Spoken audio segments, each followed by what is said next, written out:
こんにちは。您正在规划去日本旅游的行程吗？想学一点简单日文，就能够到日本去拍拍照吗？本课程就是为您量身打造的一个课程哦。为了让您能够在短时间内学到旅游常用的日文，课程内容都是非常简单又实用的。就算不会日文，只要跟着2位老师练习，让您在短期内就可以上手。在认识日文发音以后，先熟悉常用的问候语以及简单的自我介绍，让我们到日本了就能够跟日本人简单的打招呼。透过地图可以让你了解日本的地理位置，以便掌握旅游的重点，规划出适当的旅游行程。跟着课程影片，每周学几个句型，再跟着老师练习，相信你一定能够轻松的学会。不要再犹豫了，本课程是您旅游前最佳的选择。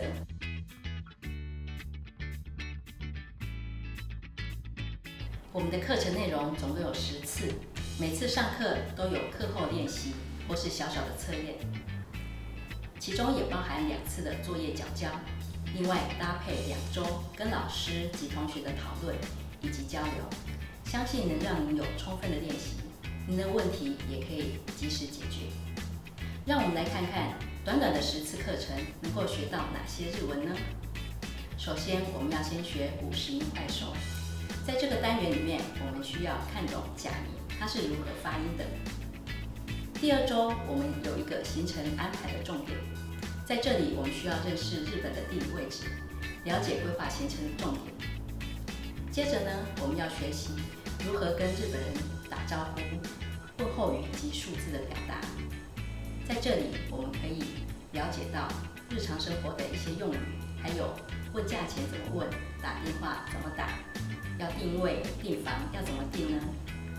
第4周的部分，我们有一个购物的绘画。从这一周开始，我们准备了许多的情境演出，让您了解绘画内容实际使用的场景。在演出影片之后，老师会告诉您好用的句型，请跟着老师练习句型。在熟悉之后，我们再看1次影片。第5周，我们要到餐厅去吃饭，在这里会学到许多餐厅的绘画用语。第6周就要到旅馆去住宿。那这里会有住宿所会出现的绘画用语。在第7周，我们有一个期中的讨论。那这一周是不上课，但是呢，我们要复习第1周到第6周所学习的重点。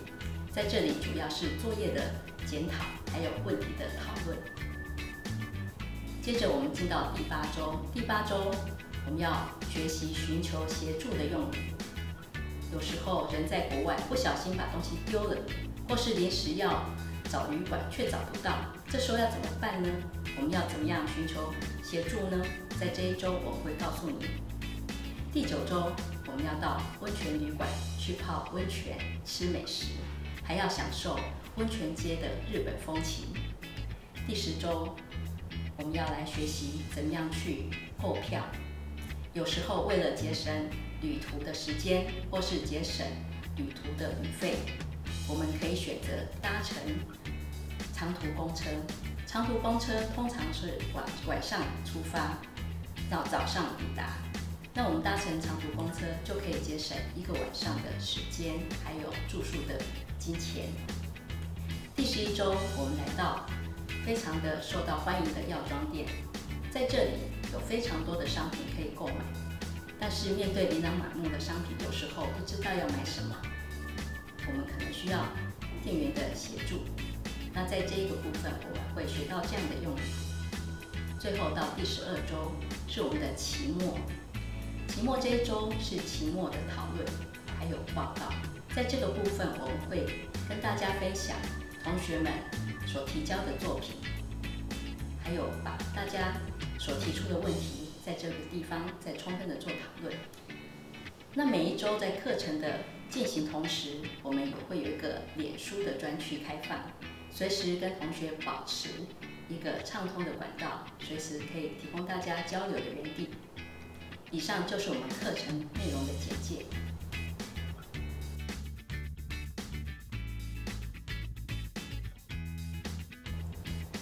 同学选修这门课程达到修课规定以后，我们会提供修课的证明。那我们的规定是，本课程有10次课程里面，您至少要参与7次，准时缴交作业，还要参加期中与期末的讨论，跟大家分享自己学习的心得。只要能够满足这样的条件，您的修课证明就可以拿到手了哦。